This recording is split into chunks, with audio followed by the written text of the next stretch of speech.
போங்கல சொல்றாங்க. அவன் பொண்டாட்டி பேசி இப்படி நீங்க போங்கல. அவங்க நீங்க நிக்கிறீங்க இல்ல போங்கல. அப்ப அவன் போங்கல. யார் கேட்டீங்க? நீ இதுல வர. பிரச்சனை கூட்டாங்க. சரி வா வா வா. நீங்க போங்க. போங்க பாபா கள்ளக்காரி குடிக்கிற கள்ள பேர் குடிங்க. என்ன சொன்னே? மன்னர்ல கள்ள. என்ன சொன்னே? அடிக்க போறியா? என்ன? யாரை அடிச்சு பாப்போம். இறங்கறியா? செப்ப காட்டி. அடி பாப்போம். பொம்பளை விட்டு நீ வா. நீ வா. இவளை விட்டு தனி நாள் பரவாயில்லை நீ வா. பொம்பளை ஏற என்னது? போங்க நான் போறேன். இப்ப போ. ஏல்மா. போங்க. வா. எங்க போறா? நீங்க நீ ஆபர போகட்டும். என்ன? இருக்க மாதிரி இருந்துங்க. யாருக்கு இருக்கு? அம்மா உலக கள்ளக்காரி குடிச்ச ருசி.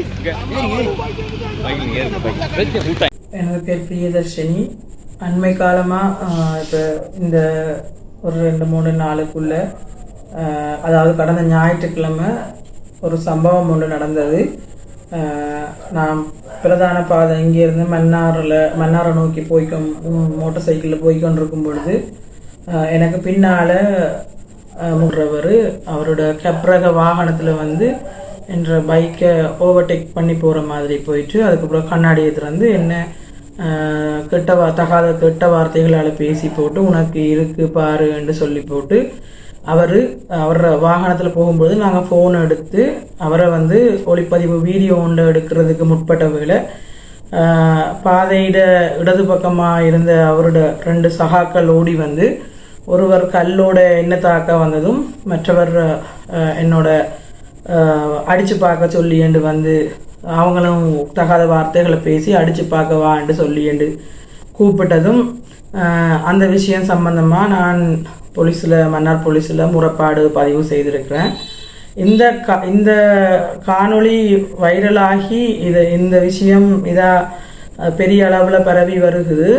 இப்படி இருக்கிற நேரத்தில் அவங்க வந்து ஒரு போலி முகநூலில் வந்து அதே போட்ட பழைய முதல் நடந்த ஒரு சிறுவனை தாக்குனது என்று சொல்லி அதில் வார ஒரு இது மாதிரி போட்டு இப்போ இருக்கிற எங்களோட வீடியோவிலேருந்தே வீடியோவை எடுத்து நான் பேசால பேய் என்று சொல்லியும் அதானி குரூப்புக்கு காணியை வித்துட்டோம்னு சொல்லியும் திருப்பி அதை போட்டு விட்டுருக்குறாங்க.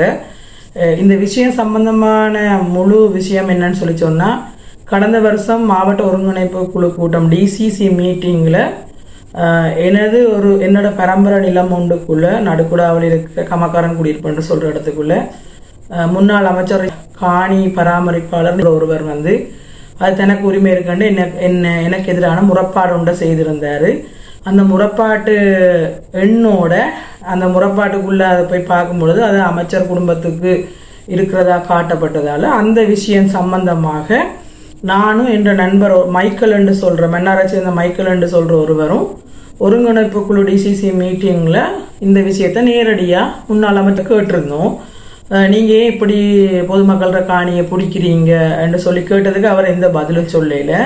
இந்த விஷயம் நடந்து முடிஞ்சு கொஞ்ச நாளைக்கு பிறகு பிரதேச சபை தேர்தல் முடிஞ்சதுக்கு பிறகு என்னோட மைக்கேல்னு சொல்கிற என்னோட நண்பர் வந்து இவங்க தேர்தல் ஆட்சி அமைக்கிற அந்த இடத்துக்கு போய் மன்னார் பிரதேச சபை பில்டிங்கில் போயிருக்கும் நகரசபை கட்டடத்தில் அந்த இது சம்பந்தமான கூட்டம் நடக்கும் பொழுது அங்கே வந்து சொல்கிறவரும் அவரோட சொல்கிறவரும் இந்த மைக்கேல்னு சொல்கிற என்னோட நண்பரை கூப்பிட்டு நீ என்ன அன்றைக்கு பிரியதர்ஷினியோடு சேர்ந்து ரிசார்ட் மினிஸ்டர் காணி பிடிக்கிறாருன்ற விஷயத்தை கேட்டான்னு சொல்லி போட்டு அவருக்கு வந்து பயங்கரமாக அவரை போட்டு தாக்கினாங்க. அண்ணனும் தம்பியும் சேர்ந்து அவரை சும்மா நின்றவரை கூப்பிட்டு வம்பிழுத்து தாக்குனாங்க. அப்போ இந்த விஷயமும் வந்து சமூக ஊடகங்களில் சிசிடிவி கேமரா பதிவில் இருந்து நிறைய அது வைரலாகி இருந்தது.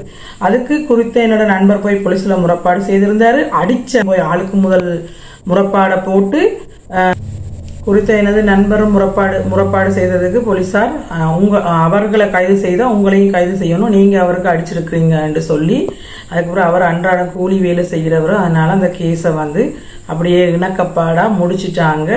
எப்படின்னு சொன்னால் அவங்க அடிப்பாங்க, அவங்க எல்லாமே செய்வாங்க, ஆனால் போலீஸுக்கு ஆளுக்கு முதல் போயிடுவாங்க. இதே பாணியில் தான் கடந்த ஞாயிற்றுக்கிழமை நான் இங்கேருந்து மன்னாருக்கு போகும் பொழுது அவர் என்ன துரத்தி கண்டு பின்னால் வந்து ஓவர்டேக் பண்ணுற மாதிரி வந்து எனக்கு மரண அச்சுறுத்தல் தந்ததும் இல்லாமல் என்னைய கெட்ட வார்த்தையால் பேசினார். அதுக்கு பிறகு நாங்கள் அவரை வீடியோ எடுப்போம்னு பார்த்தா அவர் அதில் அப்படியே உடனே வேகமாக போயிட்டார்.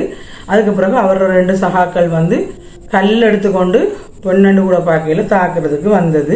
மற்றவர் அடித்து பார்ப்போம் வா என்று சொல்லி என்று கூப்பிட்டு உங்களுக்கு தெரியப்படுத்த வர்ற விஷயம் என்னன்னு சொன்னால், எனக்கோ எனது குடும்பத்தை சேர்ந்த யாருக்காவது ஏதாவது ஆபத்து வந்ததுன்னு சொல்லி சொன்னால் முன்னாள் அமைச்சரினும் இந்த சகா அவர கூட்டாளியும் தான் காரணம்.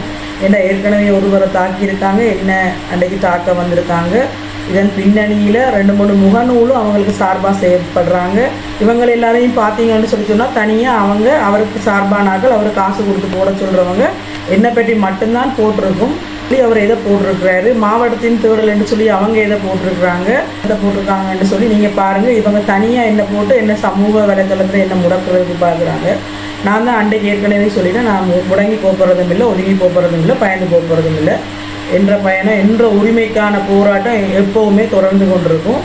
இதை பார்க்குற நீங்கள் எல்லாரும் உங்களுக்கு தெரியும், ஒரு பெண்ணாக இருந்து சமுதாயத்தில் போராடுறது எவ்வளவு கஷ்டம்னு இதை பார்த்து நீங்கள் தெரிஞ்சு கொள்ளுங்க.